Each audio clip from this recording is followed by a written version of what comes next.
Absolutely not. You can have your old contract renewed with 50 cents an hour raise. I used to work in the automotive industry, and started as a co-op student and worked up to be a contract quality engineer. I spent almost 5 years there before having to find new work. I had been there on co-op for 2 years and been given the opportunity for a contract even though I wasn't done school. My old boss and new boss liked that I was a dedicated employee and had a great work ethic. I had a great reputation with the engineering team, and though I made some mistakes, the floor staff trusted me. During my second year on contract, I worked with a truck manufacturer that we made some parts for, and I had been their contact person for issues and testing requests. One day this manufacturer had a part fail catastrophically. They called our head office and threatened us with a recall. It was all hands on deck. I went out to my customer and took care of them. It was a complete cluster F for about 6 weeks, but we solved the problem. My customer had high praises for me and wanted to make sure that I was going to manage their account for the future.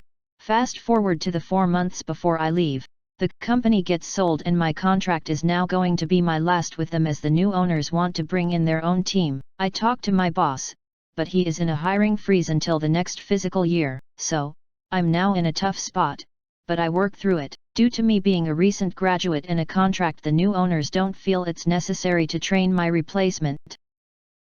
I have a single meeting with the new executive team and explain to them all the things us quality engineers provide to our customers. I get told the following: why would we offer such services for free? We need to make money, and if this doesn't make money, then we don't need it. I agree that we should make money, but good customer service has given us a lot of contracts that otherwise would have been sent elsewhere. Let us decide how we manage. You just need to make sure the parts are good. Okay, then I take this time to decide that I am now going to work whistle to whistle and only do what is on my job description. Because I'm now just working my normal 40, there are tasks that would usually get done by me after hours that start to slip. By the time I leave, all of my normal extras I do are now in complete disrepair. I thank my boss for his support and my former boss, before packing my desk. My last day was just before Christmas too. Over the next month my boss calls me and asks if I would come back. After my experience with the executive team, I respectfully declined. After another month I get a call from the executive team asking for me to come back. Again, I declined, but I ask why such a request. Well, one of our customers has become unsatisfied by our new service and we need some help to get it back on track. Oh, so my customer, who I explained wanted a good level of customer service, is now upset. For context, they are about 50% of our total business. Look, will you help us or not? I will for 2 weeks at engineering rate, $120 an hour. Absolutely not. You can have your old contract renewed with 50 cents an hour raise. No thank you. I hang up.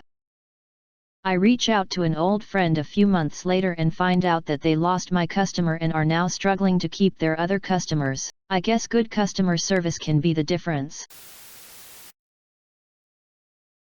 Now to the comments. History is full of people buying a successful business and running it into the ground, yet it still amuses me every time it happens.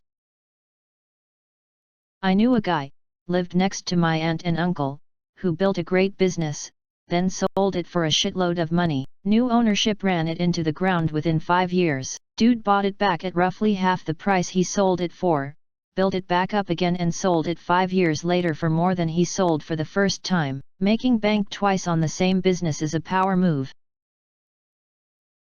If you know how to do something right, do it multiple times for a paycheck, or in his case, a payout. Anyone that buys a manufacturing business and says why would we invest in quality, is just dumb money waiting to flush the whole business. Seems like they would have the same failure rate as restaurants and lottery owners. 50-cent raise is just insulting. Especially for someone you're begging to return after it's been established, they're business critical. 0.50 is what you give someone to return after a layoff when you know they're not working. Please come back, you're important to our efforts to keep a very important customer. Ah, sure, and now that we both know what I am worth to you, I assume you'll pay me accordingly. Oh, no, we definitely won't do that. Bold strategy, cotton. Customer service is all you ever sell. Anyone can build shit, better or worse quality. The only two things that make a company are service and trust. The rest is just details. Yep. I work for a semi-startup in a highly competitive industry that just doesn't take customer service seriously. They are laser-focused currently on cutting costs and don't particularly care about what they lose in those cuts. They think that low prices and heavy marketing are all they need.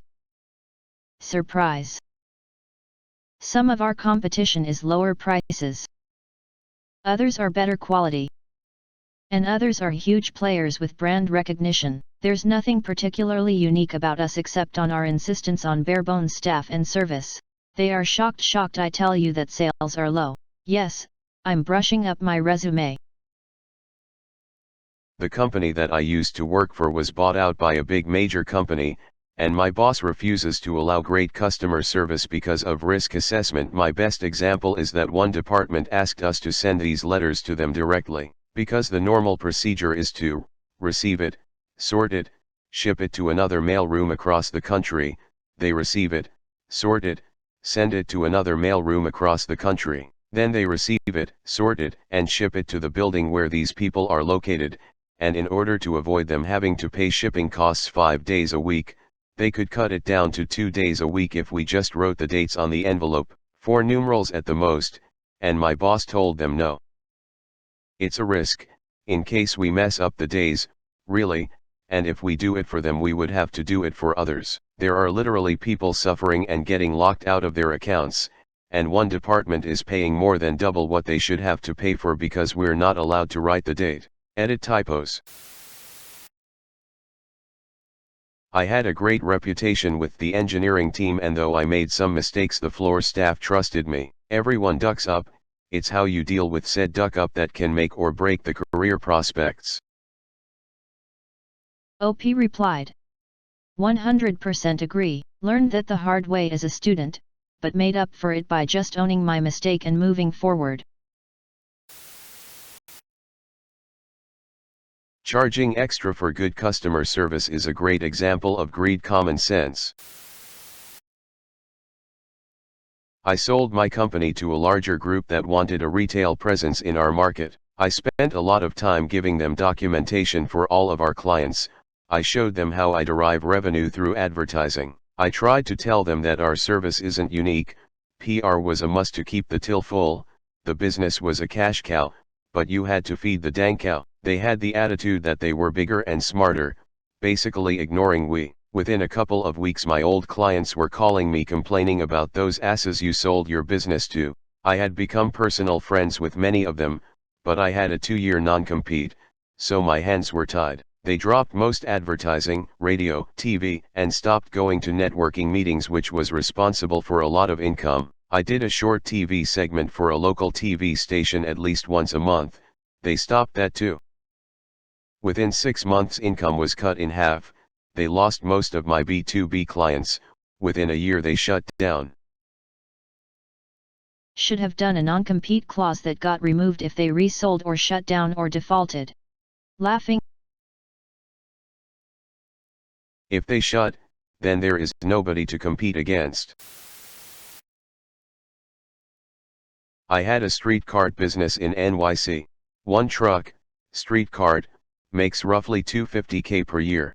We had 10 trucks. I was in the Wall Street area. Well, we, sold the business of one spot, one truck, we had developed for nearly 5 years. Great business, made tons of money all year. My ex trained the new owners of the biz in everything for nearly 2 months before finally turning it over. Showed them everything. 3 months later they come to us and want all the money back. They ran the biz so badly into the ground that people wouldn't even buy from them. The problem it turned out was we used to serve everything fresh. We used only fresh ingredients every day. No leftovers. These a-holes were serving maggot-ridden foods, sour tomatoes, old nasty green chicken. It was absolutely disgusting. The entire truck was filthy and stunk. Even the ground where the truck stood smelled bad.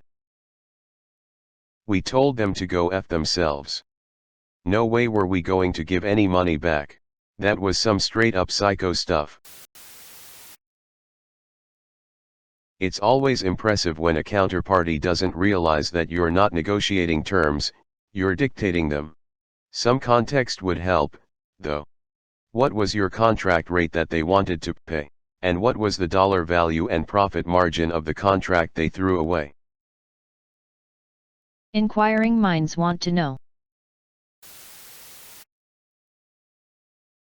I love the stellar business minds of the new owners. It will cost us $9,600 to hire the person we know can repair things. No, let's just let 50% of the business go. You sure? Yeah. Can't let the peons get all full of themselves, after all. I'm very, very sorry that the company is still in business at all.